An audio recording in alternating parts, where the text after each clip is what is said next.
साल 2027 में उत्तर प्रदेश में विधानसभा चुनाव होना है, लेकिन उस चुनाव से पहले सीएम योगी को लेकर कई ऐसी बातें कही जा रही है जिसे सुन सभी हैरान हैं। ऐसे सियासी दांवपेच खेले जा रहे हैं जिसे देख विपक्षी पार्टी सपा भी हैरान हो चली है।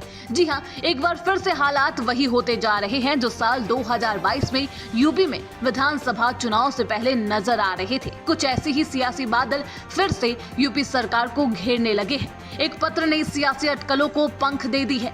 अनुप्रिया पटेल ने सीएम योगी को जो पत्र लिखा, जिसके बाद से ही यूपी की फिजाओं में चर्चा होने लगी कि सीएम योगी के खिलाफ फिर से फील्डिंग की जा रही है।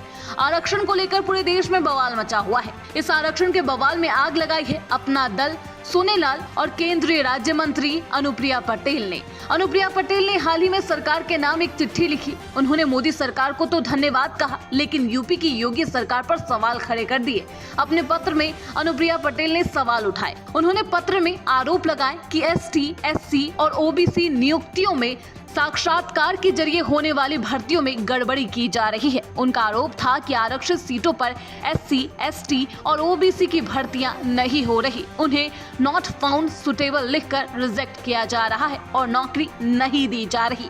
इसी के साथ अनुप्रिया पटेल ने यह भी आरोप लगा दिया कि आरक्षित सीटों को इसके बाद अनारक्षित किया जा रहा है और वहां नौकरी दी जा रही है। वह गड़बड़ है और बस इसी को लेकर यूपी में बवाल मच गया। अब इसी पत्र को लेकर सपा ने सीएम योगी सरकार को लेकर एक पोस्ट कर दिया, जिस पोस्ट में कहा गया, संजय निषाद, आशीष पटेल, ओपी राजभर और ब्रजेश पाठक, केशव मौर्य मिलकर अंदर ही अंदर यूपी सरकार के मुखिया के खिलाफ खेला कर रहे हैं। लगता है केजरीवाल जी की बात सच होने जा रही है।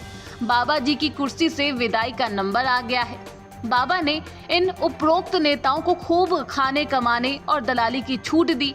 अब जब खा कमा कर इन दलालों का पेट भर गया तो ये सत्ता के दलाल आंख दिखा रहे हैं, जबकि इन सत्ता के दलालों की कोई पूछ अपनी जाति बिरादरी में नहीं है, क्योंकि इन दलालों ने अपनी जाति का भी कोई भला नहीं किया। खैर, हमें क्या, ये भाजपा के अंदर का मामला है, हम तो भैया चुपई चाप।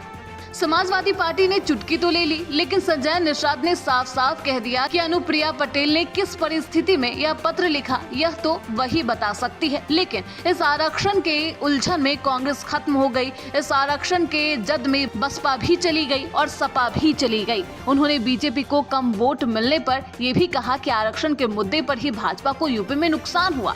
उन्होंने कहा, लोगों को लगता है कि पहले तो उनसे निषाद आरक्षण को लेकर कहा गया था, भरोसा दिलाया गया था, मगर अब समाज के लोगों में काफी उदासीनता है। बहरहाल, अब इस तरह की स्थिति क्या कुछ दर्शाती है, जनता बखूबी जानती है। और क्या ये जो भविष्यवाणी सपा ने की, क्या ये सच में भविष्य में सच होने वाली है, देखना बेहद दिलचस्प होगा। क्या कुछ आगे होता है। Bureau report, TV7 Bharat.